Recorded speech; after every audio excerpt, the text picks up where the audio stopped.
Okay, everyone. Well, let's see. Chris and I want to invite you to enjoy your evening for the third part in our new investor series, going from one to many. I hope you enjoyed the first two in the seminar. And tonight I'm going to let Chris lead the show here, and I'll jump in as needed. Since we're such a small, close group tonight, I don't think we need to be super formal and keep questions to the end as long as they're on Right. topic. If they're not on topic, let's throw them in chat and then we can grab those at the end. Yeah, all non sequiturs go in the chat. Everything else we can hit up front. So, and since Melissa's running it, but Melissa's hosting, but I am the one talking, we'll just give you the ding every time we're ready to move on. So yeah, like she said, thanks for coming to our third and likely final installments of the New Investor Seminar. This one we want to dive just a little bit deeper into what to do beyond your first property. And I know a lot of people here already, have one property or are very close to getting one. And are looking a little bit down the road to see, okay, well, how do I go from just starting out with a house hack or something, with a fourplex like this? How do I go from that to where my goals are met further down the road in the financial freedom? And there are obviously many different ways you can do it. Many routes to take that depend on your skill set, what you are really passionate about. But what Melissa and I want to walk through is both some of the reasoning behind why scaling a portfolio is good, then a few tactics on how to do that, and tools that you can use, and mindsets that you can use to take that next step, to feel confident moving forward, as you are ready. So let's move on. So, the first question, we talk about scaling a portfolio, and some people would say the first question is, why would I even want to do that? I've got a good rental property. The tenants are great. What is the benefit of scaling to me? And that's, it's a very real question. Not everybody is cut out to have a large portfolio of rental properties. But the reason that I would say scaling can be important is because it's what can help meet your goals of financial independence, the ability to retire early or have cash flow that comes your way later in life. All of these depend on what your personal goals are, what your specific financial goals are. But there are some basic frameworks that you can use to think about scaling. And you can really use the power of leverage, the power of the market, to help your portfolio grow over time, whether slowly or quickly, and put yourself in a position to either have a large amount of equity in the future or a large amount of cash flow, whichever fits your situation the best. So I like to kind of split my conversations with investors into kind of one of two buckets. It's more of a spectrum, but when you think about, being typically these are a younger investor is going to be, or a newer investor is more in growth mode, and older or more established investor is going to be more in mode for sustaining their portfolio. So folks who are in the growth mode are really focusing on increasing their equity, whether that's through more properties, larger properties, more expensive properties. Somehow they're looking to use leverage to increase their equity positions.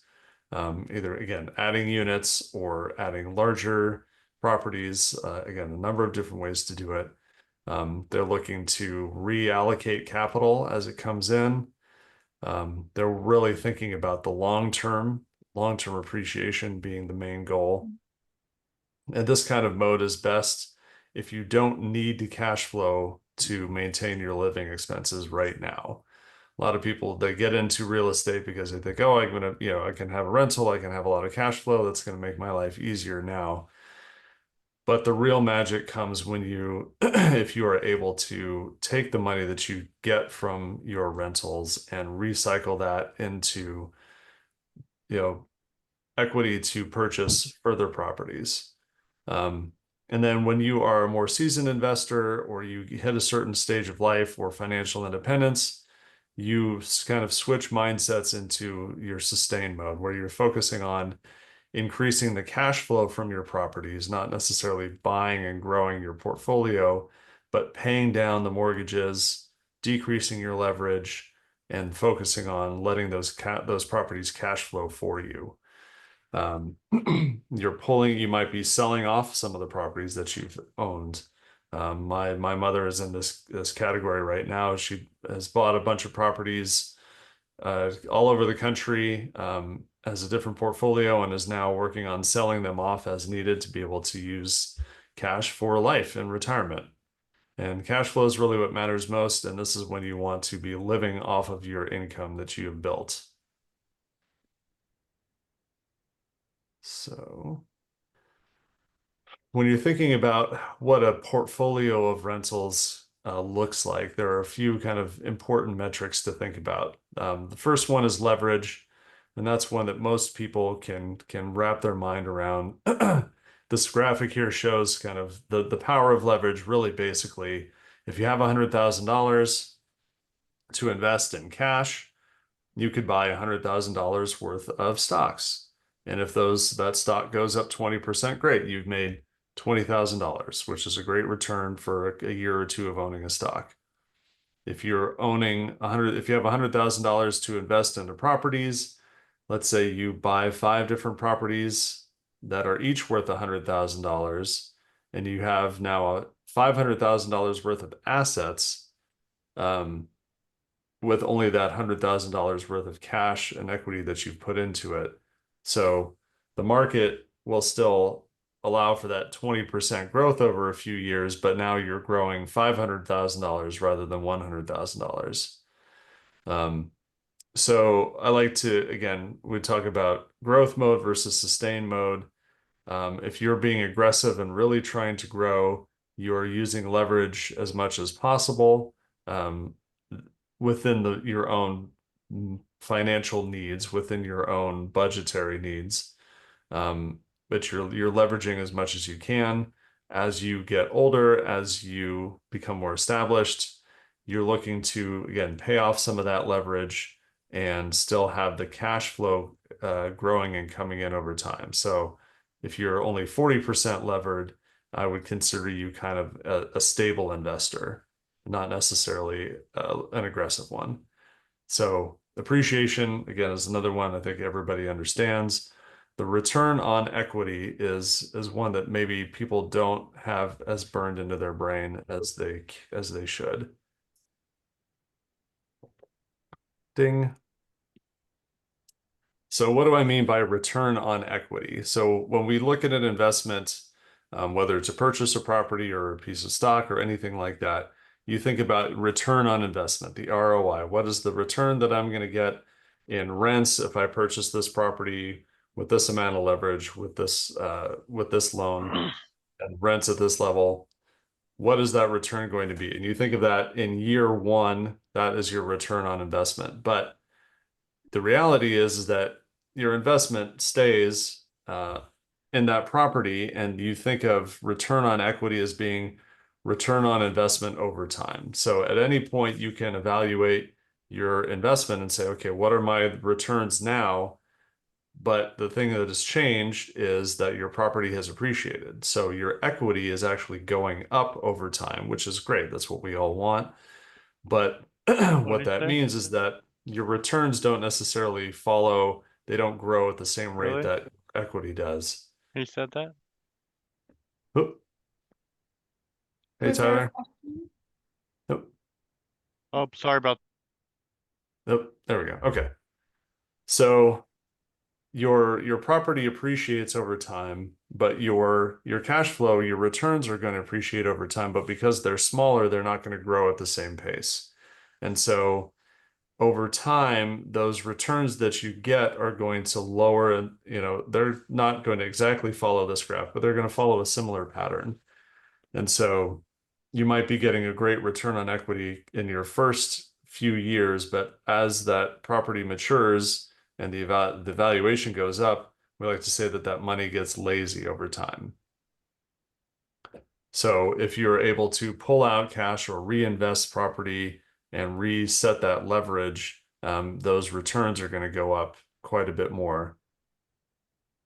So ding. So how do we think about scaling that portfolio? There are a few different ways you can look at it. You think of buying more units or buying larger units. Both are very valid strategies, but we want to take maybe a super basic look at how you can evaluate each of those strategies. So again, back to our example, you had $100,000 to put in. You say, I'm going to buy $500,000 worth of real estate, but it's spread over 5 different properties. Now, some of the reasons you might want to do that is because it's a lot easier to buy cheaper properties, to buy one property over time. You're spreading out your risk, especially if you're buying in different neighborhoods or different markets. You're at less risk of the market changing on you. It's easier to buy a single family residence. Buying single homes is the most straightforward way to get financing. And if you need to, you can sell a property off individually. So those are some of the benefits of adding to your portfolio by buying more units. Now, the downsides of that can be, well, if you have 5 properties, now you have to manage 5 different tenants. They're all in different houses. There are multiple roofs. There are lots of systems to repair. So you're spread a little bit thinner than you are if you buy a single property. So go to the next one. So let's say you took that $100,000 and you invested it in a fourplex, like Zach and Riley have done. They're kind of putting all of their eggs in one basket, to say. And this can, you can take the same amount of money and buy a larger unit. So you're going to own, the same amount of top line value at $500,000. But in this case, you have one roof, you have one, or a smaller HVAC system, one sewer line. It's easier to manage a property in theory, maybe not in Zach and Riley's case, but in theory, it's easier to manage a single property rather than several properties scattered around the city or the country. And your total rents tend to be higher with a fourplex than they do with single families. The downside of this is that it requires more capital at once. You're not buying single family houses one at a time with smaller amounts. Your risk is more concentrated. So, if that particular neighborhood that you bought in, some sort of plant moves in down the street, or you get bad neighbors, you can have more headache, and your risk is kind of concentrated rather than being spread out across the city. And the bigger properties you get into, the more sophisticated the investors that you're going to be competing against are. So next, so we'll let Melissa talk about her experience house hacking and house hopping. So house hacking, I don't remember if it was somebody on BiggerPockets, but this term's been around for quite a while. And really what you're doing is following the rules within the mortgage that says, for the first 12 months, you agree to live in the property as your primary residence. But after that, you can move out and the loan terms don't change. So it's not like all of a sudden you're paying that extra percent in interest because you're no longer living there. You get to put less money down. And this is a really great strategy. It also works on non-commercial units. So if you are buying multifamily, anything 1, 2, 3, or 4 units, you can also do a house hack on. Conventional loans will let you do 5% down. And the real trick here is the hack is you only have to be there for a year. You get a better deal than an investor, and you can put less money down so you have money ready for your next deal a year in the future. And the concept of house hopping is literally rinsing and repeating this multiple times to build your portfolio. And that's how I got to 5 doors. Mhm.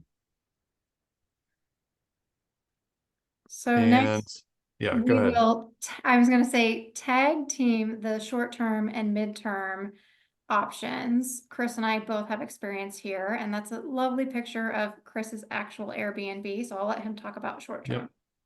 Yeah, and we're not going to dive too deeply into this because we've touched on it before, and the strategies are relatively simple.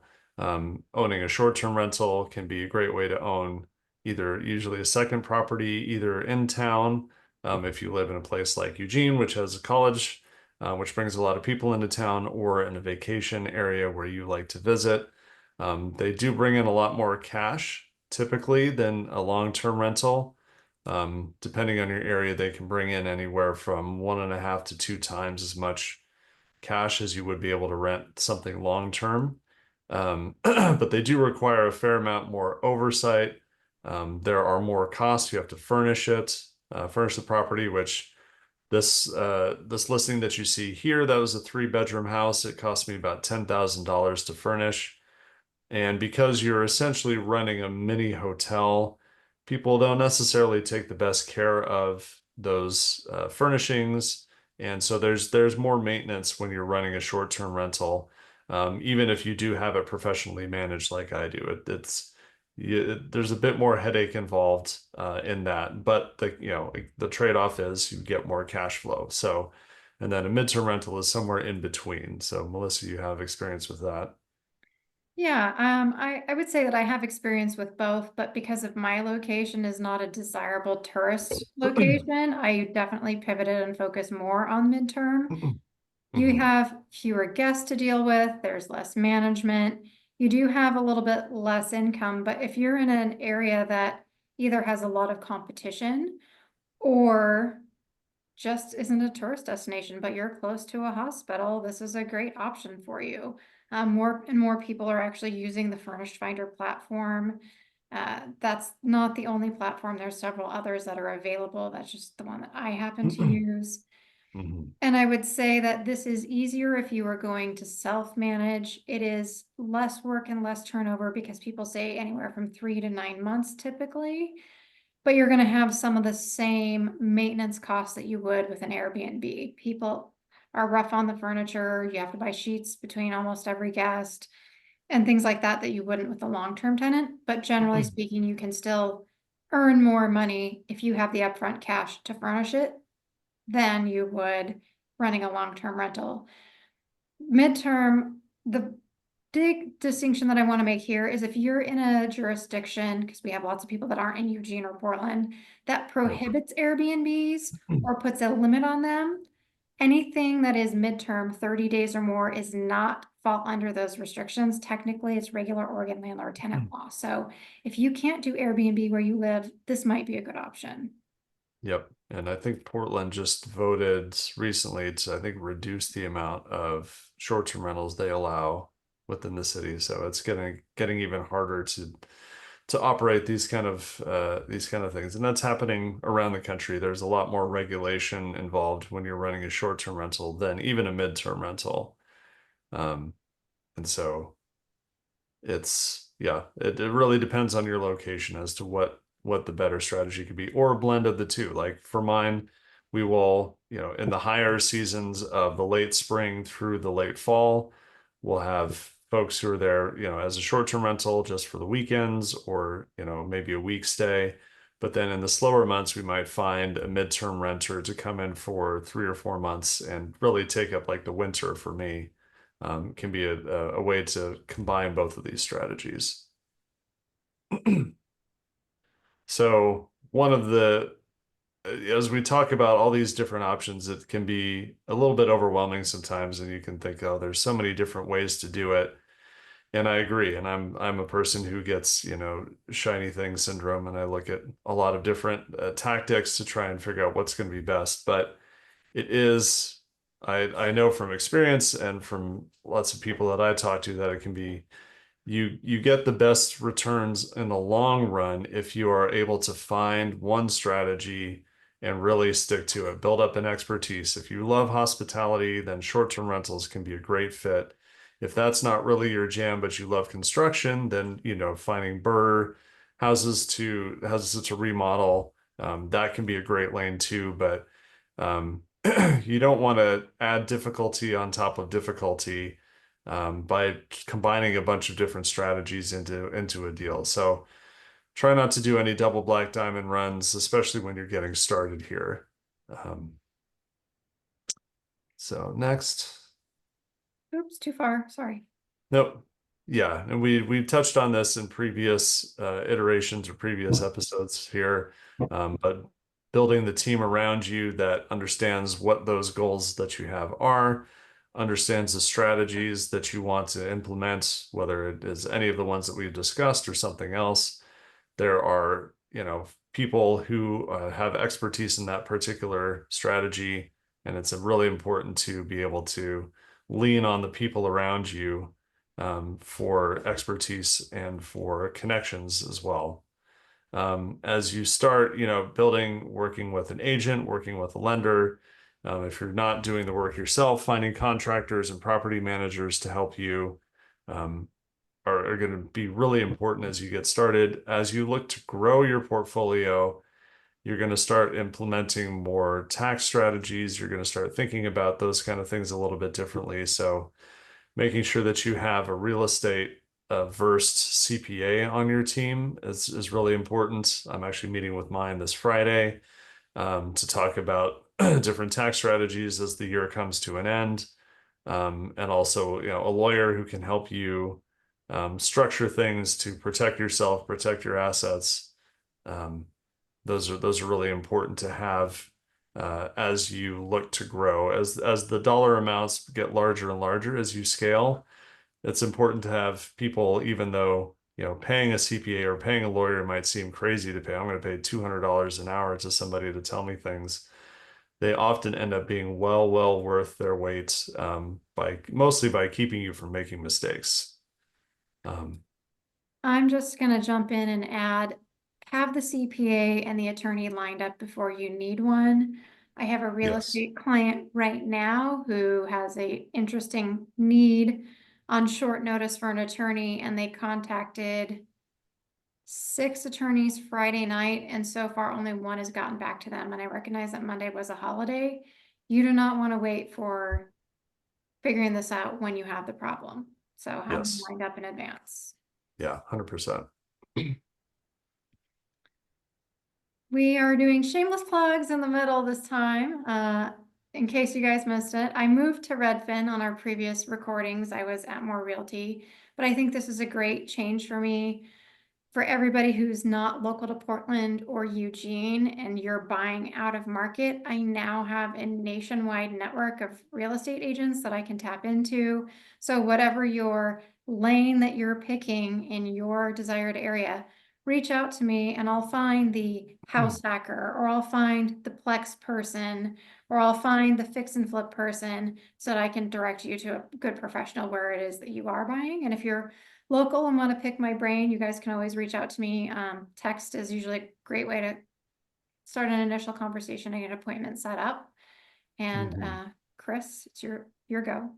Yeah, I'm still with Borrow Smart. So no big changes for me. Still offering great different options, and we'll talk a little bit more about loan options as we go through the presentation. So I won't take up too much time here, but I'm always happy to help run scenarios, to run numbers, to think about, okay, now we're right in current stage of my portfolio building. How do I take the next step? What do I need to be thinking about as I look to scale on the leverage side? I can help you with that kind of thinking. So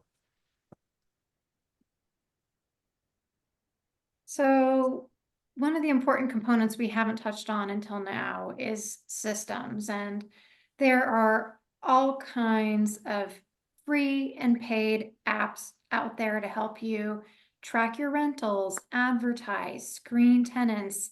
We posted a few here. We're not necessarily endorsing any one over the other, with the only exception on the rental and tenant side.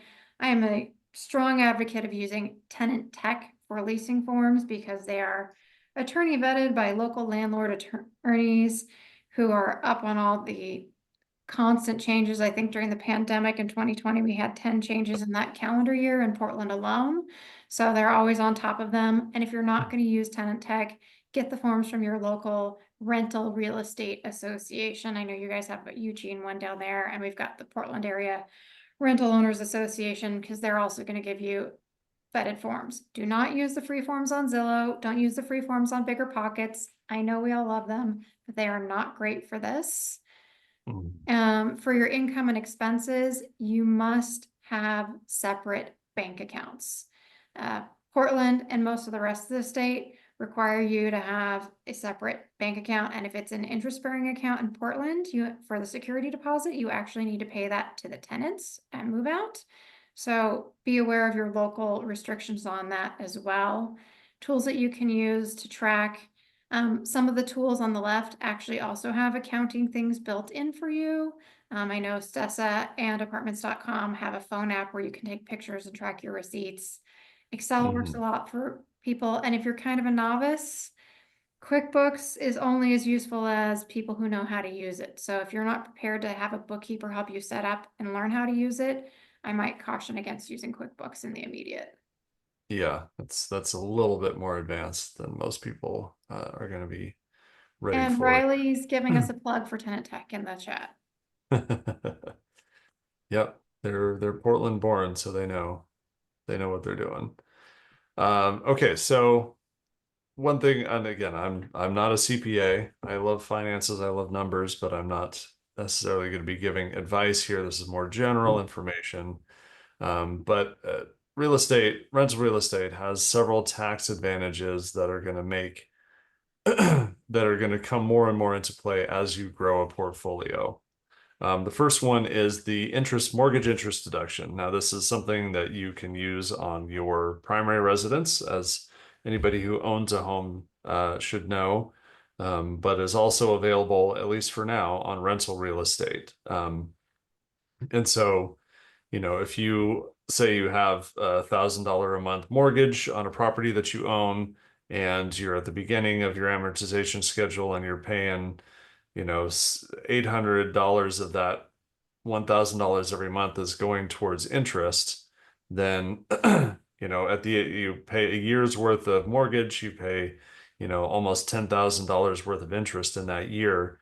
If you multiply that by your applicable tax rate, then that's a lot of money that could be coming back to you in your tax returns. And so this is a very powerful one that is often on the chopping block, at least in discussion at the federal government level, but for now is still very much a big benefit to owning rental real estate.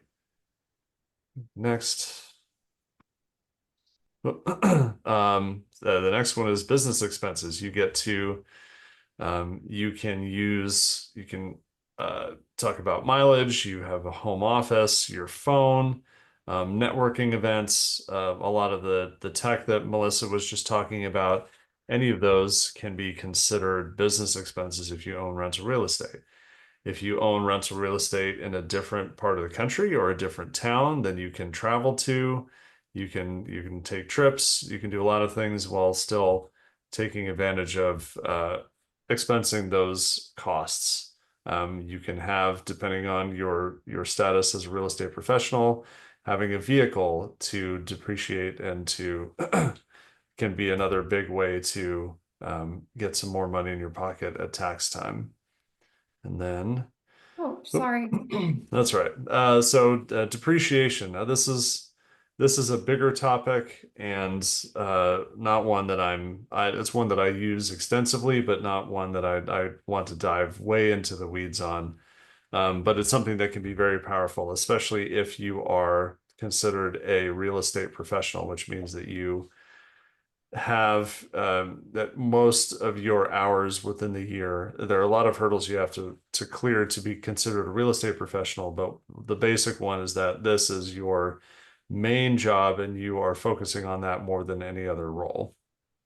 But what the basics of depreciation are that the government says that your your assets are going to become worth less over time. They're going to break down. Cars, equipment, anything like that can be depreciated, especially if you own a business. If your home is also something that can be appreciated. The land that your home sits on is not depreciated because land doesn't devolve over time unless you're on a eroding hillside. But your home can be depreciated, and the IRS kind of standard depreciation, what standard depreciation schedule is that over the 27 and a half years, your home can be, the full value of your home can be depreciated and reduce your taxable income. If you are interested, if you're a real estate professional, you can take advantage of what we call a cost segregation or a cost seg, which means that there are certain aspects of your house that are going to devalue and depreciate more quickly. So personal property, your carpets, your flooring, your blinds, your appliances, things of that nature, those things can be depreciated on a much shorter schedule than 27 and a half years. So you can pull some of that depreciation value forward and be able to take more money off of your taxable burden. And so that is a strategy that intermediate to advanced real estate investors love to use.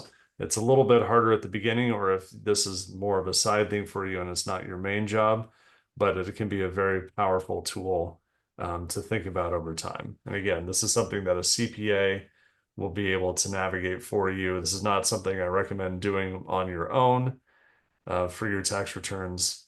Well, you can't do a cost segregation on your own. You can do them online, but they require a bit of documentation for the IRS to accept anything. And as somebody who takes this deduction, I want to put it out there that you have to meet a threshold of 750 documentable hours. So Mhm. if you're like, yeah, I put in like 100 hours a year, I would caution you about trying to use that. Yes. Yeah. Like I said, we won't dive any further into it, but it's something that is helpful to know that it's out there that can be another step to taking advantage of real estate. Next. Oh, yep, financing. Here we are. Other people's money. So a lot of these slides are a little bit more basic, but we'll talk a little bit about how each of these loan products changes as you scale from your first property to others. So the first one is conventional loans. These are what about 70% of loans across the country are conventional. They're the easiest to underwrite. They have the more conventional loans have relatively lax occupancy. You can purchase investment properties with conventional loans. They're going to give you the best rates. They allow for different co-borrower situations. They're the one that we would funnel you to if you qualify for them. As you scale a portfolio, however, one of the big barriers that a lot of investors run up against is what we call the DTI, your debt to income ratio. Because rental real estate, you are charged the full amount of your mortgage when you're talking about qualifying for a loan. Your income on one side, your debts on the other side. The total amount of your debts can't be more than 50% of, for a conventional loan, you can't be more than 50% of your net, your gross income. So your mortgage on one side, that's going to be a big debt, and they take that at 100%. The income from a rental property, they only count at 75% for a long-term rental. And that, so that means that, especially when you first buy a property, you're typically, a new property is going to it's going to raise your debt to income ratio because you don't get as much income as you do debt, even though you might actually be cash flowing just fine. So as most people will hit DTI thresholds after anywhere from 2 to 5 properties, they will no longer qualify for conventional loans. We'll go to the next one. FHA is a great loan option, especially for those getting started for house hacking. It has the most leniency when it comes to your debt to income ratio.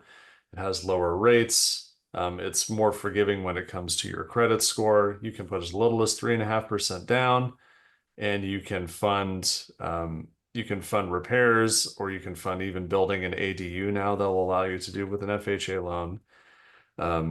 It has disadvantages though, in that it's an owner occupant loan. And so you can't do a rental property on an FHA loan. You have much higher mortgage. MIP here is your mortgage insurance premium. They charge mortgage insurance at a much higher rate than conventional loans, and you actually can't get rid of the mortgage insurance, unlike conventional loans, for most people. FHA also has a problem. Well, it doesn't have a problem. It has a disadvantage in that their occupancy requirements, their livability requirements are higher than conventional lenders, conventional loan options. And so sometimes a property may have issues with it, a leaking roof or flooring issues that an FHA appraisal will show up and they will need to be fixed before closing. And a conventional loan does not have nearly as stringent requirements for that. So FHA loans can be great when you're getting started. They're not going to be as useful as you scale your portfolio. Next. Non-QM. QM stands for qualifying mortgage. Those are ones that that have a secondary market that the federal government sets certain limits that prohibits kind of not predatory practices, but different kind of quirks that a non-QM lender is going to be able to use to get around what conventional limits might be. So there are different document type of loans for full-time contractors, or for people who maybe don't have a great income, but they have $1 million sitting in the bank, or they own a business. There are a lot of different scenarios that don't fit neatly into conventional lending buckets that we can take advantage of with non-QM loans that are a little bit more flexible for you as a borrower. The one I have highlighted below that is the DSCR, the debt service coverage ratio loan. And this is one that is a very powerful tool as you scale your portfolio, because you're not qualifying as a borrower beyond your credit score. They're not looking at your income. They're not looking at your debts. They're looking specifically at the property itself and the income that will bring in, which makes things a lot easier. You don't have to worry about your debt to income ratio at all. And DSCR loans are great for investors, again, especially after you get beyond the first couple of properties that you own. There's a lot more flexibility. They do have higher rates than your conventional loans do. Lower loan to value ratios, except for the DSCR. There are a lot of different flexible options that you can take advantage of with non-qualifying mortgages that you just don't get with conventional. So as you scale, you're going to need to start understanding the alternative loan options that are available to you. I just want to jump in really quick because I know a lot of people on past calls with us have been interested in properties that have existing Airbnbs. It is really challenging to use Airbnb income on conventional FHA, VA, or any government-backed loan. Mm-hmm. Willing to give you a copy of the Schedule E for the bank to consider, and it's not guaranteed. And that's why these other loan types, the non-QMs that Chris is talking about, are important, because that's a way that you can get financing. Yes. Yeah. DSCR loans, I know I have a couple of them that will allow for short-term rental. Well, they will almost all allow for short-term rentals, but some will even allow for one that is not currently a short-term rental, that will look at the AirDNA income and base your qualifying ratios off the AirDNA income. So that can be a really useful tool as well. Oh, here we are. Yeah, so as Melissa said, short-term and mid-term rental income is tallied up a little bit differently than long-term rental income. Really having 12-month history helps. Having things that show up on a tax return will help. Um, there are, again, there are ways around that, but they tend to come with higher interest rates, and some strings attached. Next, hard money. Ah, yes. This is something that I use a lot because I do a lot of renovation work on the properties that I buy. Hard money is, they're essentially the lender for things that conventional loans and non-QM lenders won't touch. So they're almost exclusively short-term capital that you can use for purchasing, for renovation, for ground-up development, for bridge loans. They're super flexible. They can lend on anything. They can lend on lands. They can lend on a house that's half burnt down. They don't have any of those requirements. They care less about your own debt to income ratio, more about your cash reserves. And the hard money lenders are typically much smaller. They're working with you on a relationship basis. They're face to face. They're evaluating the numbers of your project with you. They're wonderful tools, but they are very, it's important to understand the restrictions that come with a short-term loan like this. One is that they can cover both the purchase and the renovation for a project. I'm using this right now on one of my properties, and it's wonderful to be able to have somebody come in and reimburse me for the expenses that I'm putting out. Granted, I'm financing all of that, so I'm paying for it, but it is very useful when to keep my cash reserves in hand. They can close in as little as 7 days. Or my good friend Zach Smith at Seton Funds can close super quickly, the same week. They don't require an appraisal. They can essentially give you the power to make a quote unquote cash offer without actually having to bring the entire amount of the property in cash. They allow you to do your own work. A lot of these, well, some of them will work with first-time investors, some of them will not.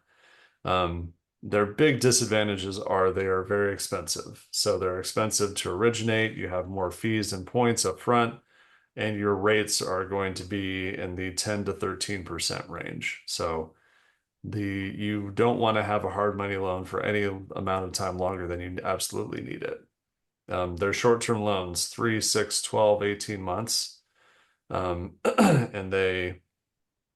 if your project doesn't sell or doesn't refinance by the time you get to the end of that, you may need an extension, and that's going to cost you as well. So hard money is a great tool to have. I don't recommend them for first-time investors just because of those disadvantages. It puts a lot of pressure and time pressure on you, that can be detrimental for a first-time investor, but they are absolutely a necessary tool for anybody who's interested in, especially in renovation.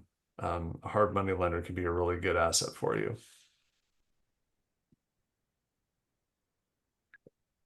I don't want to get too far into commercial loans. One, because it's not my area of expertise, and two, I think it's a little bit beyond the scope of this, but commercial loan, a DSCR loan is essentially a commercial loan that is used for residential property. Commercial loans kick in when you have 5 or more residential units. Anything over 1 to 4 units is considered residential. 5 and up is considered commercial. If there's any sort of mixed use or a larger property like a mobile home park, camping, glamping, anything like that, those commercial loans they're almost exclusively debt service coverage ratio. They, again, are not looking at you as the borrower nearly as much as they're looking at the property and the cash flow that will come from that. You typically have to bring in a lot more money to close. Their typical max loan to value is 60%. They're often short terms, 5 to 10 year notes. with balloon payments at the end that you have to constantly be refinancing if you own a property over time. So again, I'm not going to dive too much into that, but just wanted you to know that there are, once you get beyond your 5+ units or you're looking at another use case, commercial loans are likely where you're going to end up. Next. So creative financing. This is a topic that's gotten a lot of buzz over the last few years with investors like Pace Morby or Jamil Damji or folks from Bigger Pockets.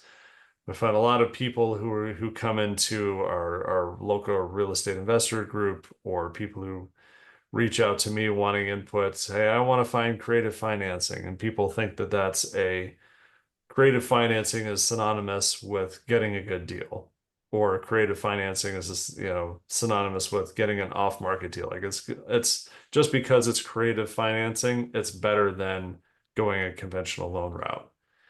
And there can be a lot of flexibility, and creative financing can be a really good tool, but it's not necessarily a cure-all, and it's not the best for every situation. What happens in creative financing, and again, that's a kind of an umbrella that involves a lot of different options. Mostly it means that the seller of the property is getting involved in being a lender to the purchaser. So there are different terms that are used this, like a subject to or lease options. These are ways in that the seller who may not need, if the seller doesn't need all of the cash from a sale right away, or they need to move quickly, or they have a property that can't get conventional financing, sometimes they will offer to essentially be the bank for you as a buyer. And that means that you are working in a relationship with them for the foreseeable future. And that can be a great thing. It can be not so great thing. It can mean that you can kind of circumvent the traditional lending underwriting process. So if you have issues with your financing, if you have issues with your own money, your credit, whatever it is that make it hard for you to get a conventional loan, you might benefit from a seller financing deal. There's a lot more flexibility. Every term in the note is negotiable, that whatever fits you and the seller best, you're negotiating face to face with them. There's not going to be a lender like me involved. There are sometimes are real estate agents involved, but sometimes not.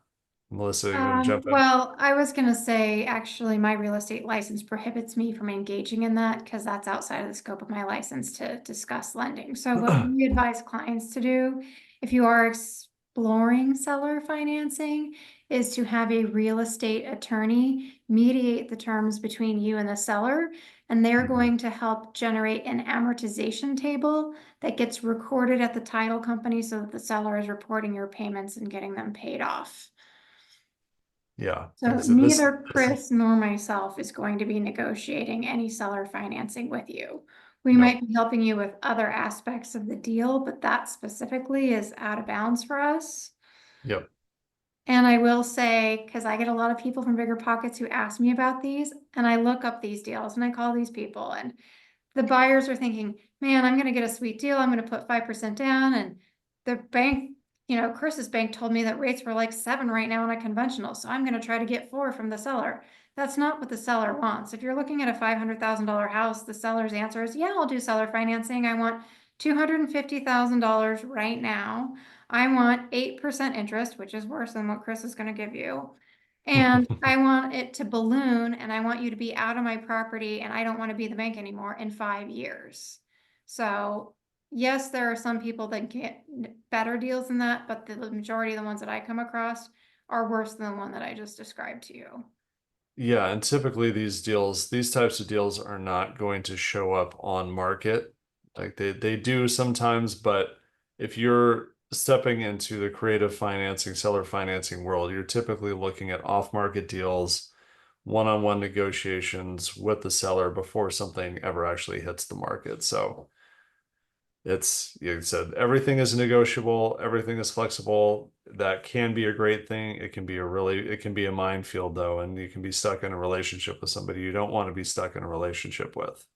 And on subject twos, I will say the other problem that I run into, technically, as the buyer, you're not getting legal, equitable title to the property because the seller has to maintain title in their name because they're still on the loan. And if the bank gets wind that the seller is basically subbing this out to you, the bank can call the loan due. And I have a client who's in this situation right now, and they're trying to get Hmm. regular financing because in another month, the bank is calling a balloon on the subject against the seller, and the seller wants the buyer to finance it all immediately because they got caught. Hmm. So buyer beware, subject to does not mean you have rights to the property. They might renegotiate on your deal. So be very careful. Again, use the real estate attorneys that we've been cautioning you to use. Yeah. All right. So how you go from one property to many, usually involves purchasing additional properties. So you can think about the equity that you have in your property as a tool, as a way for you to move either up into a larger property or up into more properties. But you need to access money in order to be able to do that. So we'll talk a little bit more about how you get money for those next properties. So as we talked about kind of at the beginning, with the return on equity and how your money gets lazy over time. So as you consider your portfolio over the next few years, you look at the return that you are getting if you have a property that's in a place that has really grown, it's really appreciated, your return on equity might be dropping quite a bit, and you would benefit from evaluating, should I take money out of this property or even sell that property and move that money into a place where I'm going to get a higher return? You have to think about, well, how much money do I need to be able to do that? Do I have access to that kind of money? Depreciation, which we mentioned before, is a really valuable tool when it comes to deferring taxes, but that's the key to it. You're actually only deferring taxes. And if you are to sell a property, there's an important aspect called depreciation recapture. So if you depreciate a property fully when you buy it and you don't pay taxes, that's great. But then if you go to sell it 2 years later, the IRS is going to say, okay, now we are going to capture what we gave you up front if you sell it that quickly. You have to look at the market, you have to look at the property, and you have to think if you're just looking to shop around for a new property or if you have a really juicy opportunity right in front of you. Next. So let's look at different ways that you can tap into capital to get that next property in your portfolio. The slowest way, the slow and steady route that I like to describe as the bucket strategy, which essentially means you purchase a rental property, any profit that you make from that property, you put into an account, you put into a big bucket. And over time, that bucket fills up. You might have to pay out of it in order to make repairs or to pay the mortgage if you have a vacancy for a little while. But over time, money should be going into that bucket. And when that account gets high enough, you use that money to buy another property. Now you have two properties, you have two buckets. You're saving all your monthly profit from those properties. When the account gets bigger, they might actually be in the same account. But as that account gets bigger, you buy another property, and this kind of snowballs more quickly as you have more and more properties that are bringing in more and more income. While that might be increasing in velocity over time, it is still the slowest strategy that we're going to talk about. The next, I would say the medium source of capital is raising other people's money. So this is reaching out to people and saying, I am now a real estate investor because I own rental and real estate, and I am looking to build my portfolio, and I would love to use money that other people that I know have, both to reduce my risk and to help me get into more properties more quickly. Friends and family are a great source of that. They're often willing to lend to you because they have a personal relationship and they trust you, hopefully. So if you're talking to your friends and family about raising money, there are two ways that you can do that. The easiest way is to offer them a loan structure. So you borrow $100,000 from a friend, you give them 10% interest over the life of the loan, and you pay it back if you sell a property. That's very simple. A more difficult, but ultimately a more fruitful way to do this, depending on the partners, is to offer them equity, to structure an LLC or to structure a partnership in that they are giving you money to invest and you're not necessarily paying them interest, but they are now part owners of this property with you, and that their returns will come in over time and they'll participate in the upside, whether that's in rents as you move forward or whether you sell it down the road. The kind of the equity play on steroids is what we call a syndication. This is where you're soliciting funds from wealthy people that you may not directly be connected with. This is for larger portfolios and projects, and this is something, again, outside the scope of where we are here, but real estate syndications are essentially equity vehicles that are raised by larger funds, and they provide returns typically for higher net worth individuals. The fastest way to tap into equity that you might have in a property are the two loan options. So a cash out refinance or a home equity line of credit. Cash out refinance is very straightforward in that if your property has appreciated over time, so you bought it at $200,000 and it's now worth $500,000, your loan was on that $200,000 property, but now you have all of this equity that is sitting there. You can refinance, so you can get a new loan that is based on the current $500,000 value of the property.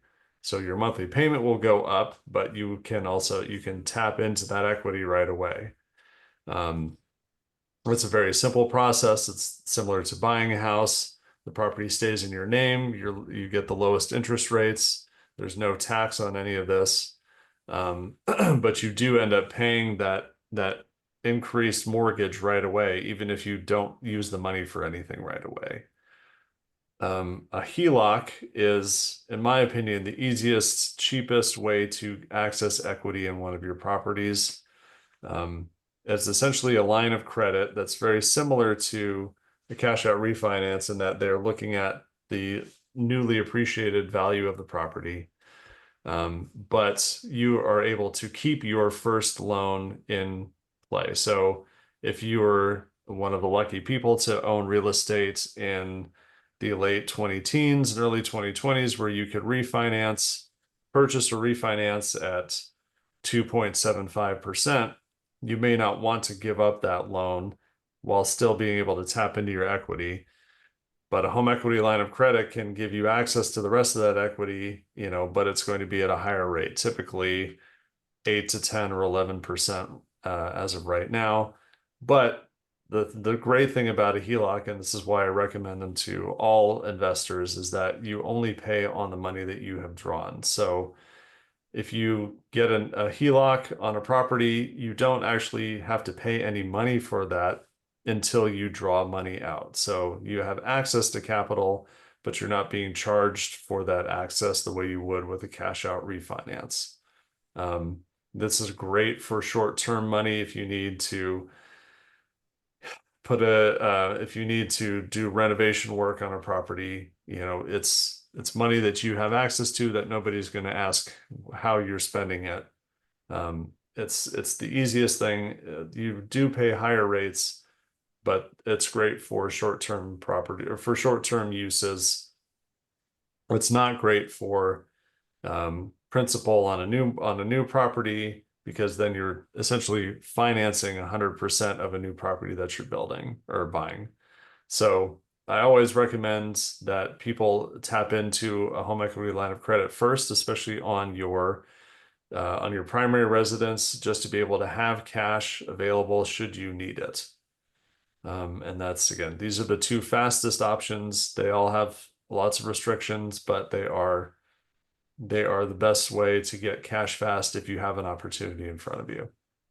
And Chris, before we move on to the next slide, for everybody in the class, can you tell them the difference between the maximum loan to value for these on an owner occupied versus one of your rental properties? Yeah, so the cash out refinance is going to have a similar structure to a purchase in that you are limited to a loan to value of, if you are purchasing or refinancing your primary home, you can refinance up to 95, 97%, depending on in a conventional market. Sometimes it's better if you're not, your rates are going to go up if you're refinancing quite that high loan to value.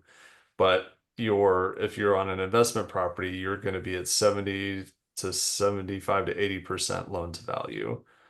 HELOCs are more difficult to come by on investment properties.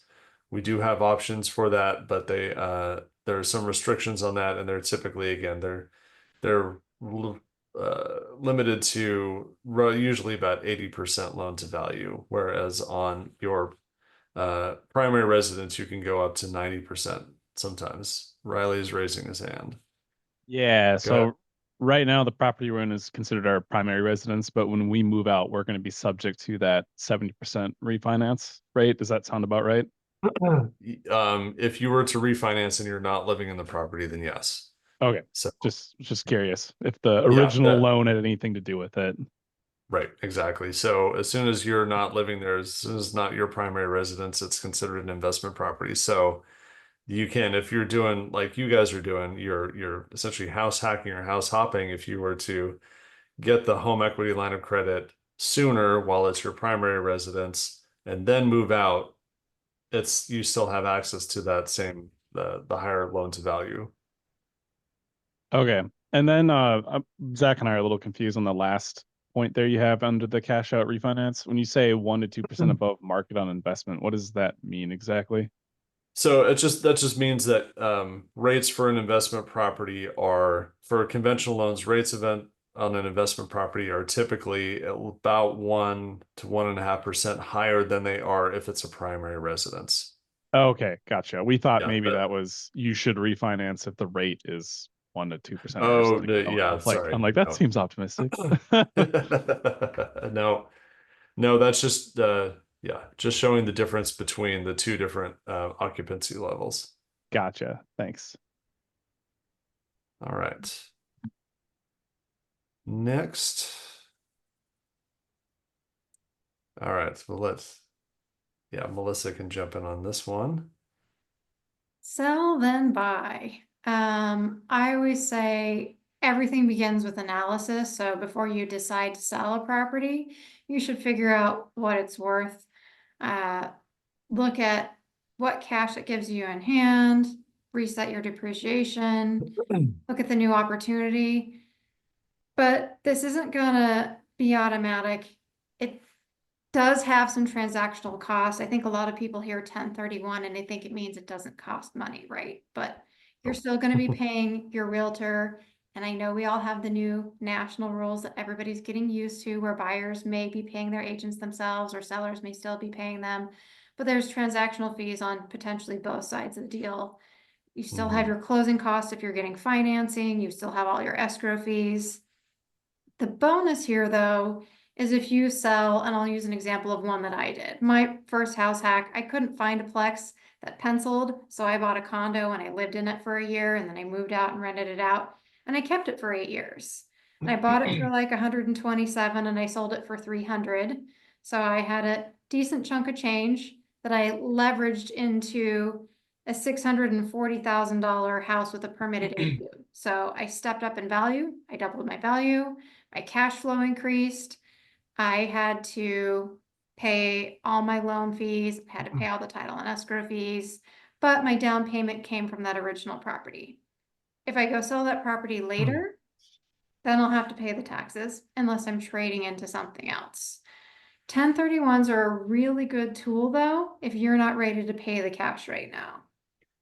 It's also a great way to trade up. So if you're in a market where it's tough to crack getting a fourplex because it's $1 million, and as an investor, 25% down of 250,000 doesn't sit well with you, you might play the long game like I did, where you start with a small condo and just sit on it and let your tenants pay down the mortgage so you can get into that plex later. The most straightforward exchange is where you sell and then you buy your replacement property first. There are some pretty tight timelines. The IRS is very particular about them, so you'll want to have your intermediary and a realtor who's familiar with doing these so they don't mess up, because if you don't get your properties identified within 45 days of your close date, the 6 months for closing goes out the window. It doesn't matter, and now you have to pay the IRS a tax bill. Yeah. The less common way to do a 1031 exchange is where you buy first and then you sell their property. That's sort of how everybody tells you that it works. But in reality, to meet the IRS guidelines, technically what you're doing is putting the property in the 1031 intermediary's name and selling the property still first and buying your replacement property. And then that gets sold on the market later. That's a little more complex, but if you really just find the perfect property and you haven't sold yours yet, it's the better way to go. So if you feel like you're going to miss an opportunity waiting for yours to sell, know that that is an option, but technically you're deeding the property to the exchange intermediary so that it's sold for the purposes of the IRS. Those fees on a straightforward sell and then buy exchange, on my last one, it was like $1,200. But if you deed it to the intermediary, then buy first, and then sell the other thing later, I've seen those be for my investor clients in the range of $12,000 to $15,000. So great if you can get the right property, but you also have to account for the extra fees up front on doing that. Yeah, it's a very complicated process, and one that you are required to use a qualified intermediary in, and it really benefits from having expertise with an agent who knows what they're talking about, because a lot of people can think, oh, I'm going to 1031 exchange into another property, and then they sell the property, and then they don't realize the timelines that are involved, and then they are scrambling to make a move just to get anything under contract, and they end up making a poor investment because they weren't either advised well, or they didn't understand how quickly things would happen. And I'm not going to make it too complex, but a Delaware statutory trust qualifies as a replacement property. And if you're going to do this, you and your realtor should be talking about that as an option, so that you have a backup plan to park your money and not pay taxes.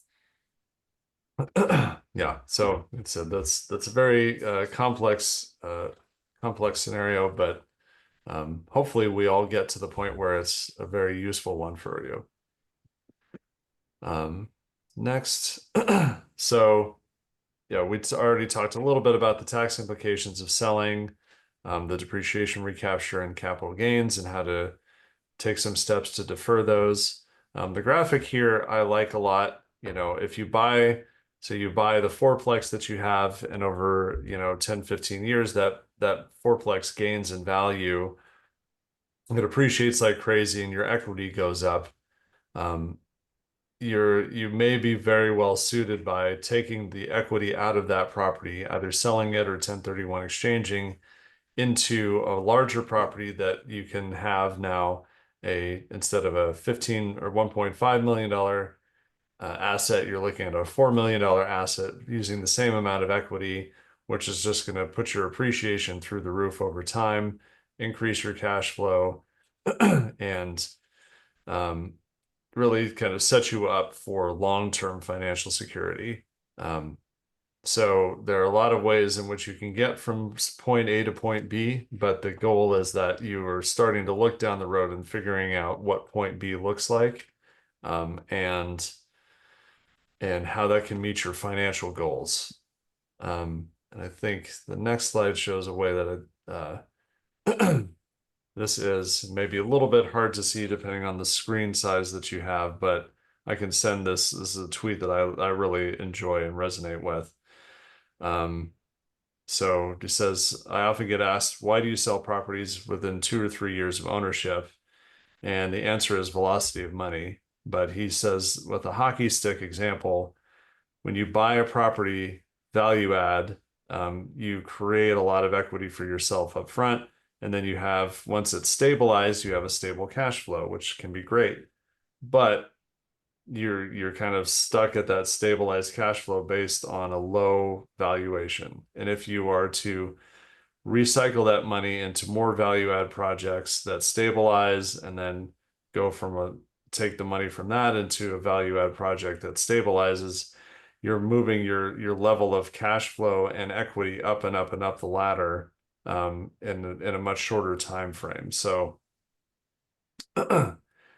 if you are strategic and you're working with well-informed people, well-informed advisors, and you time things well, you can make moves from one house into a much larger portfolio by taking these informed steps and being ready to make a move to either sell a property that you may actually really like, or to pull money out of something that may be cash flowing well, taking advantage of that leverage and really being able to scale up your portfolio, can happen, quickly in the real estate realm as, 5, 10, 15, 20 years.